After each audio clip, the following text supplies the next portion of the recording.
Hi, praise lord అండి. దేవుని నామాన మీ అందరికీ నా వందనాలు తెలియజేస్తున్నాను. ఈరోజు నేను బైబిల్ చదువుతూ ఉండగా ఆదికాండం 15వ అధ్యాయం మొదటి 2 వచనాల్లో అబ్రాహాం గారు సందేహించినటువంటి విషయం, ఈనాడు మనం కూడా సందేహిస్తున్నటువంటి విషయాన్ని నేను గమనించాను. అది మీతో షేర్ చేసుకుంటానండి. ఒకసారి ఆదికాండం 15వ అధ్యాయం మొదటి 2 వచనాలు ఒకసారి చదువుకుంటే, ఇది జరిగిన తరువాత యెహోవా వాక్యము అబ్రామునకు దర్శనమునందు వచ్చి, అబ్రామా భయపడకము, నేను నీకు కేడమును, ఈ బహుమానము అత్యధికమగునని చెప్పాను.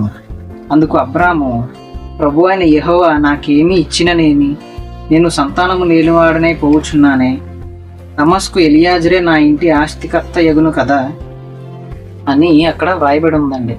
ఆ మొదటి 2 వచనాల్లో చూసుకున్నట్లయితే, యెహోవా దేవుడు దర్శనం ద్వారా అబ్రాహాంతో మాట్లాడి, నువ్వు భయపడకు, నేను నీకు బహుమానాన్ని ఇచ్చాను, నేను నీకు కేడముగా ఉంటాను అని చెప్పేసి యెహోవా సెలవిచ్చారండి. ఒక వాగ్దానాన్ని ఇచ్చారండి. నీకు ఇచ్చినటువంటి బహుమానము అత్యధికమగును అని చెప్పేసి అబ్రాహామును అక్కడ ఆ వాగ్దానంతో తృప్తిపరిచారండి. కానీ అబ్రాహాం ఏం చేశాడంటే, నాకు ఎంత కలిగి ఉన్నా ఏమి, నాకు సంతానం లేదు కదా, నా వద్ద ఉన్న మనుషులలో ఎలియాజరే నా ఆస్తికి కర్త అవుతాడు కదా అనేసి దేవుడితో మాట్లాడుతూ ఉన్నాడండి.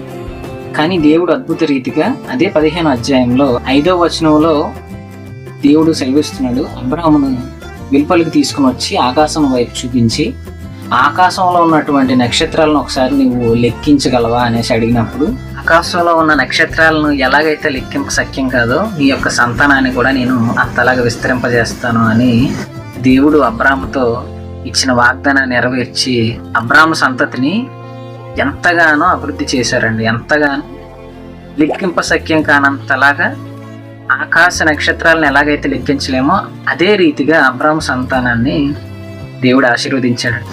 ఈ రోజున దేవుడు మనకి శాశ్వతమైనటువంటి ఆశీర్వాదాలు ఇవ్వాలని ఆయన కోరుకుంటున్నారండి. కానీ మనుషులమైన మనము ఈ లోక సంబంధమైనటువంటి శాశ్వతమైనటువంటి కోరికలు మనం కోరుకుంటామండి. కానీ ఆయన మాత్రం మనకి మంచి ఈవులను మనకి ఇవ్వాలనేసి ఆయన ఆశపడుతున్నారండి.